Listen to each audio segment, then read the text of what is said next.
ప్రమాదకర దందా తిరుపతి నుంచి కొకైన్ ఎఫిడ్రిన్ డ్రగ్స్ హైదరాబాద్కి తరలింపు కోటి విలువైన డ్రగ్స్ను పట్టుకున్న తెలంగాణ పోలీసులు 5 సభ్యులు ముఠా అరెస్ట్ అమ్మేందుకు ప్రయత్నిస్తుండగా పట్టుకున్న ఆయన ప్రధాన నిందితుడు ఏపీ పోలీస్ కానిస్టేబుల్ గుణశేఖర్ పరారి కూటమి ప్రభుత్వం పోలీస్ శాఖ వైఫల్యాన్ని ఇతరులకు నెట్టే కుటిల యత్నం అన్నటువంటి వార్తని ప్రధానంగా హైలైట్ చేసుకొచ్చారు. అందులో భాగంగా ఏదైతే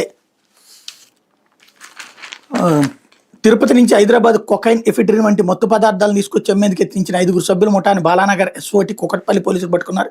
ఏపీలో కానిస్టేబుల్గా పనిచేస్తున్న ప్రధాన నిందితుడు గుణశేఖర్ పరారీలో ఉన్నాడు. వీళ్ళ వద్ద కోటి విలువ చేసి 820 గ్రాముల కొకైన్ ఎఫిడ్రిన్ డ్రగ్స్ స్వాధీనం చేసుకున్నారు.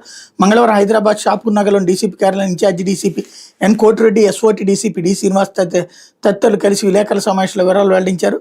తిరుపతికి చెందిన గుణశేఖర్ ఏపీలో కానిస్టేబుల్గా పనిచేస్తున్నాడు. అతని స్నేహితుడు ఉన్నం సురేందర్కి డబ్బా చూపి మే 29న 820 గ్రాముల కొకైన్ ఎఫిడ్రిన్ డ్రగ్స్ ఇచ్చి తిరుపతి నుంచి హైదరాబాద్ పంపించాడు. గుణశేఖర్ చెప్పినట్టుగానే సురేందర్ కొకైన్ తీసుకుని గుంటూరు మీదుగా నగరంలోని కుకట్పల్లికి చేరుకున్నాడు. ఇక్కడ సురేందర్ తన మనుషులైన బాపట్ల జిల్లాకు చెందిన దోతిరెడ్డి, హరిబాబు రెడ్డి, దేవరాజు, యేసుబాబులను హైదరాబాద్ రప్పించాడు. అదేవిధంగా చేగూడి, మెర్సీ, మార్గరెట్, షేక్ మస్తాన్ వలీలను సైతం పిలిపించుకున్నాడు. అందరూ కలిసి కుకట్పల్లిలోని జయనగర్లో కలుసుకున్నారు. రాష్ట్ర అవతరణ దినోత్సవం జూన్ 2 పోలీసులు బిజీగా ఉంటారని భావించి ఆ రోజే కొకైన్ మీదకి పథకం వేశారు.